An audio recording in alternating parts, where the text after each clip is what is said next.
Anong mensahe ang kailangang marinig ng mga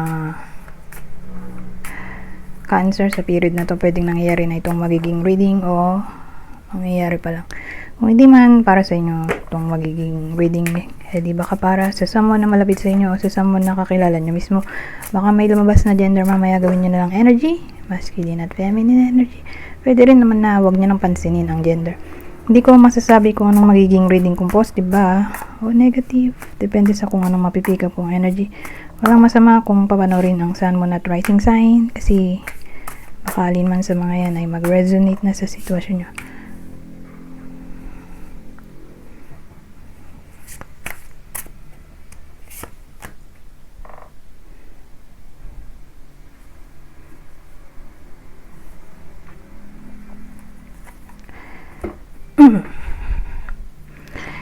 So, sa case na to, may 7 of Pentacles tayo, 9 of Cups, saka 12 of Cups. Ito maganda.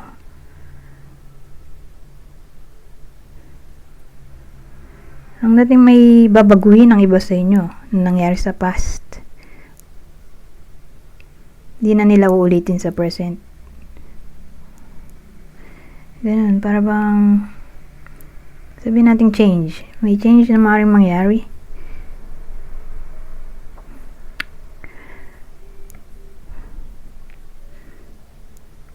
Nagiging masaya sila dito. Masaya din naman to.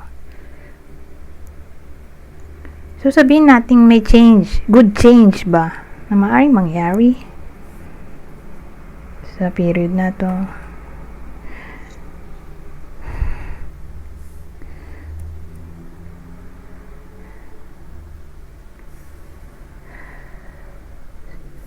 So itong mga sinabi ko, good change.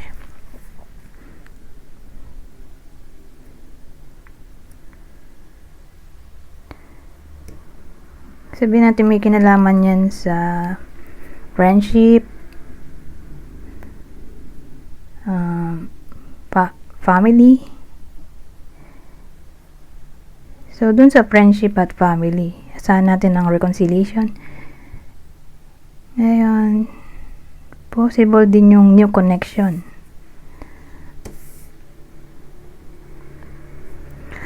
Kakaroon ng new friends ang iba sa inyo.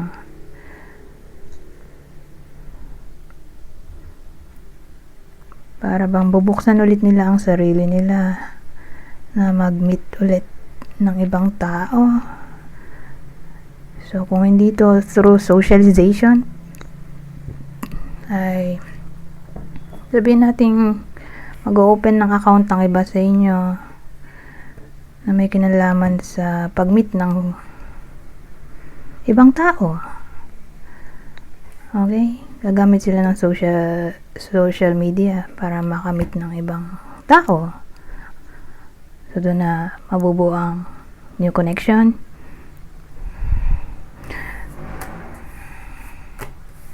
So, ang mahalaga magiging masaya dito na hindi to yung 9 of Cups eh.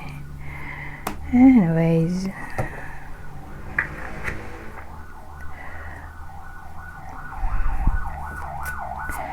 ibang senaryo.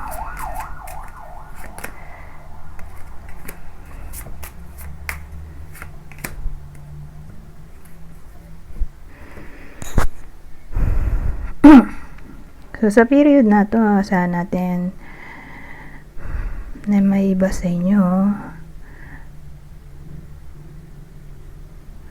na magpaplano ba? Magpaplano. At ang plano ay all about pag-move on sa someone o something na nagkukos ng sadness sa iba sa inyo. Or plano na may kinalaman sa progress, traveling, motivation, or plano na i-manifest ang fantasy into a reality. Pwede rin dito.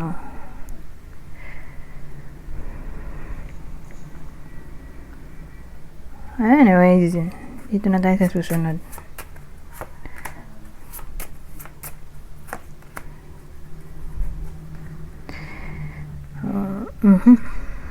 So, dito naman sa ganitong klaseng sitwasyon,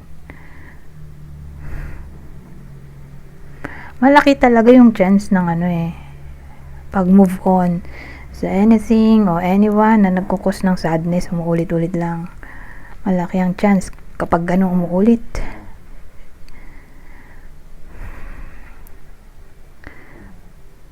Ngayon, sabihin natin, ibang case ay matututo ang iba sa inyo ng pag-build ng self-confidence o self-control or discipline na lang siguro. So for some reason magiging somewhat disciplined ang iba sa inyo sa period na to.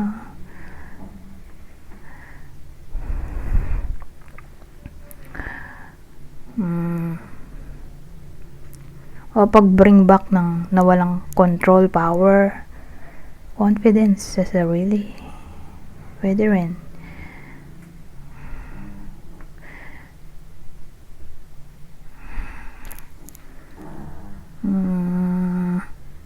Or magkakaroon ng somewhat clarity o motivation ang iba sa inyo sa period na to. Ngayon,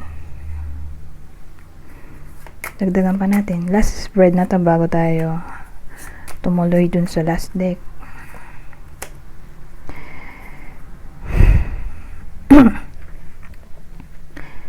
So ngayon, ibang case ulit.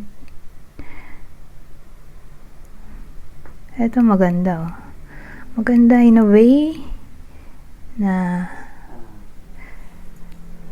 kakaroon ng new opportunity. Abundance in short. So, kung naman yung new opportunity na darating sa period na to, mukhang maganda naman. Kasi, asahan natin na may nabubulol ako. May kaakibat tong stability. So, sabihin natin, new career para sa iba sa inyo. Nag-a-apply. So, yung company na magre-reach out sa iba sa inyo pag nag-apply, mukhang doon na sila magtatagal. Okay? Or maganda yung company, kaya dahil dyan, magiging willing yung iba sa inyo magtagal na doon for good.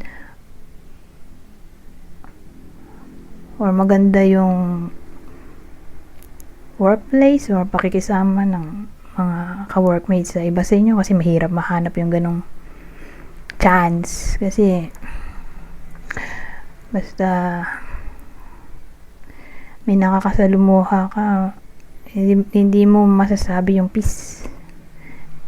Meron at merong problem.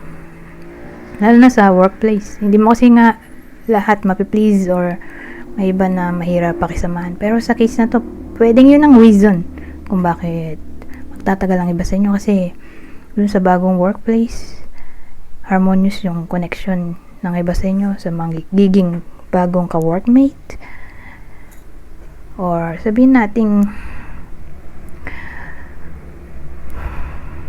may mabuo man na connection o relasyon sa period na to, may chance ng stability nga. So pag gano'n, di doon na sila magtatagal sa ganong relasyon or yung bagong mamimit nila, baka yun na yung dawa nila. Pwedeng gano'n. Maraming pwedeng case. Pero maganda yung combination na ang dating asahan natin ng dependability at security sa career at love life. So, depende kung tumama yan sa week na to, doon mabuo yung opportunity na sinasabi ko. Di for good na talaga yan. Okay, ilang minuto na to? 10 minutes na pala. Eto, dito na tayo sa last deck. Hindi kasi ako pwede magtagal dahil marami-rami pa akong gagawin. Anyways, ito na yung last deck natin. Education, healing. So whether nag-aaral pa ang iba sa inyo or hindi na, sabihin natin kung di na, di applicable to sa mga anak o asawa o kaibigan na nag-aaral. Okay, kasi pwedeng sa kanila tumama to kung di man applicable to sa iba sa inyo na sabihin natin tapos na mag-aral, graduate na, di dun to sa mga kakilala na nag-aaral pa tatama. In a way na sa period na to asahan natin ng good grades.